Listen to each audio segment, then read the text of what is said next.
Havoc Rover is probably the strongest MC ever created in a gacha game. Well, at least to my knowledge, as they can easily compete with other S-tier units such as Calcharo and Encore, and their Echo Dreamless is absolutely broken. We will cover their kit, their best weapons, their echoes and echo sets, their best teams, their sequence nodes and how to play them correctly. Let's go!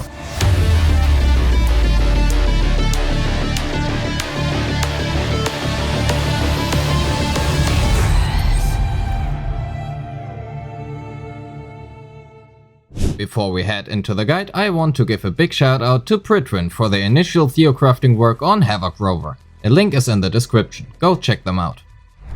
Havoc Rover's basic attacks are, as far as we are concerned, mostly just basic attacks. They have the usual, basic attacks, a mid-air attack, a dodge counter and a heavy attack.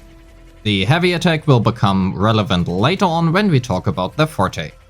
Their skill is on a 12-second cooldown, deals some considerable damage, generates 15 Concerto and 12 Resonance Liberation energy, as well as around 40 Umbra.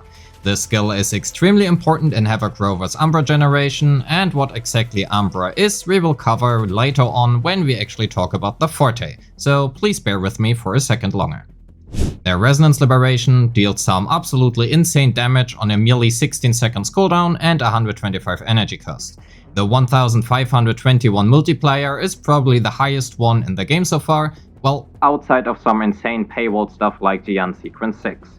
It also generates the usual 20 Concerto, and just the ultimate alone is around 20% of Havoc Rover's total damage dealt profile. And that brings us finally to their forte.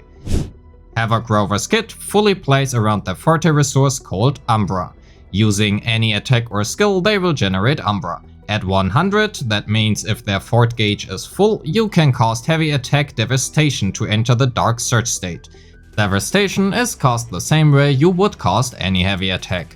During the Dark Surge state, all your basic attacks and your skill are enhanced or transformed respectively, and you slowly lose Umbra. However, you can still regenerate Umbra even during the Dark Surge state by casting your newly transformed skill Life Taker.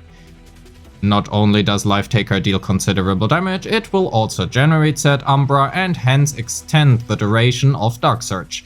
Lastly, even though your basic attacks and skill are enhanced or transformed, they do not change in the way they work. They still only deal damage. Due to this, Havoc Rover's best rotation is fortunately really simple and easy to play, but we will cover that later on when talking about their rotation. Their intro and outro skill are both damage centered and do exactly that, they deal damage. Well, the intro skill also generates some necessary Umbra for your rotation and grants you 10 Concerto as well. Their inherent skill Metamorph increases your Havoc damage bonus by 20% while on the Dark Surge state, and Bleak Crescendo allows you to recover additional resonance energy whenever a basic attack hits a target, with a cooldown of 1 second. In total, Bleak Crescendo will generate about 8 to 10 additional Resonance Liberation energy for you, which is honestly quite a lot. Shortly touching on their traces, they will accumulate to a total of 12% attack and 12% Havoc damage bonus. Usually I would say let's have a look at their damage distribution to find out their skill priority. However, I can show you that anyway, but nearly all damage dealt comes from their forte, and their echo as well, but we will talk about that in just a little bit. This means their skill priority is forte into ultimate and skill into basic attack into intro. Finally, let's talk about their echo, the Dreamless. Just like me every day cause I don't get sleep in the first place. Anyway, the way Dreamless works is quite simple. Dreamless is a very Havoc Rover specific echo, and if you use the echo within 5 seconds after casting the ultimate, all damage dealt by it will increase by 50%. And this effect allows for some nasty techniques which I will cover later in the team section. So yeah, Dreamless is by far the absolute best option you can take, and it is not even close since you can fully swap cancel the animation and still get the full profit. I do want to give an honorable mention to the Crownless, but honestly taking anything not called the Dreamless is the same as your teammates playing Yasuo in League of Legends, mostly Int. For the set, a 5-piece Sun Sinking Eclipse is the best in slot for Hypercarry Rover, and 5-piece Moonlit Clouds is a fine choice when played as hybrid. However, playing them as hybrid with Moonlit Clouds would require you to take the Impermanence Heron instead of the Dreamless for your echo ability. While possible and in specific scenarios also viable, Dreamless is just too good of an echo to be passed upon, at least in my opinion. Despite Havoc Rover being able to be played as a quick swap hyper carry in a quick swap team or as your main carry in any team, their goals for stats are somewhat the same, as much damage as possible.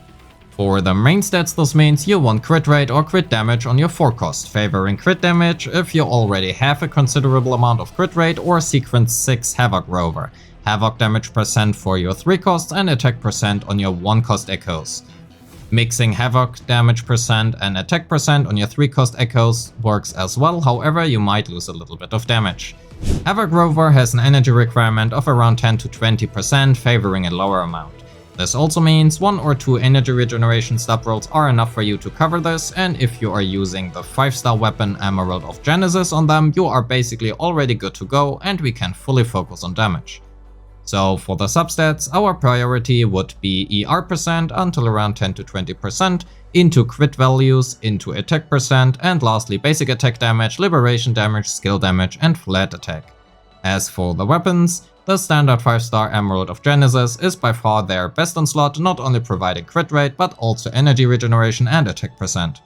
This allows Havoc Rover for a high damage profile while also not having to worry about energy anymore. Right behind is the Battle Pass weapon at R5 with around 12% less damage than the 5-star option, as well as the R5 Commando of Conviction. If you are starved on 4-star options, an R5 Sword of Night will also do its job, however you are losing out on around 28% damage compared to the standard 5-star. And all this added up leaves my final endgame stats recommendation at this. For their sequences, you will gain around 30% more damage going from S0 to S2, and their sequences are free, so that is great.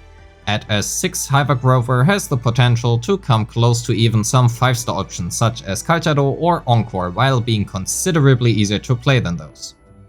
That being said, let's get into their rotation. Bear with me, I know it does sound like a lot, but it is actually really easy. We start off building our Umbra, and we do so by entering with their intro skill into basic 1, heavy attack straight into basic 4 and 5, and lastly one more basic. I know this does sound complicated, but basically it is literally only pressing E, left click, hold left click, and again left click 3 times. Now that we have enough Umbra, we can enter the Dark Surge state and hence the damage rotation. Casting heavy attack devastation into 10 times basic, into skill life taker, into another 5 times basic, then their ultimate and echo, and we swap cancel the echo and go into their outro. This rotation is really easy to play, but will cost you around 18 seconds of field time, which is on the longer end. If you play Havoc Rover as a hybrid, for example, in a dungeon team, you can cut the last 5 basics and give up some damage in exchange for more field time for your hyper carry such as dungeon.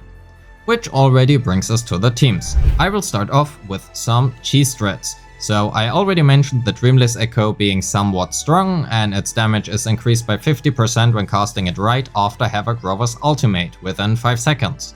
So this effect actually applies to all Dreamless Echoes, not only the one equipped by Rover. This means you could go for some mono Havoc cheese strat teams such as Dungeon, Havoc Rover and Taochi, where all of them have Dreamless as their Echo ability.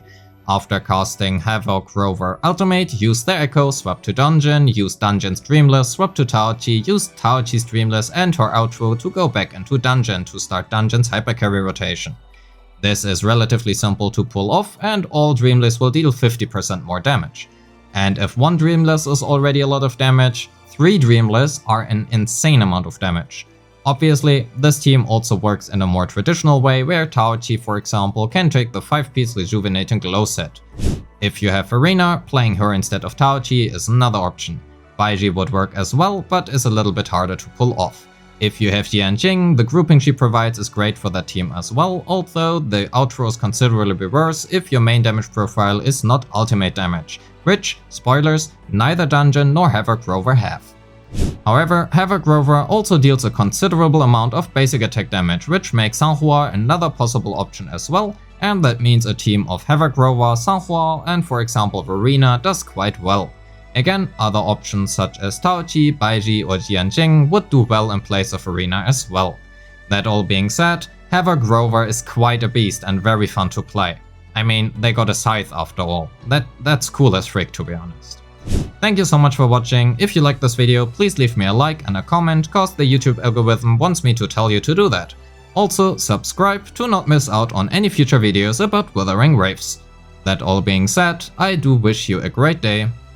Peace.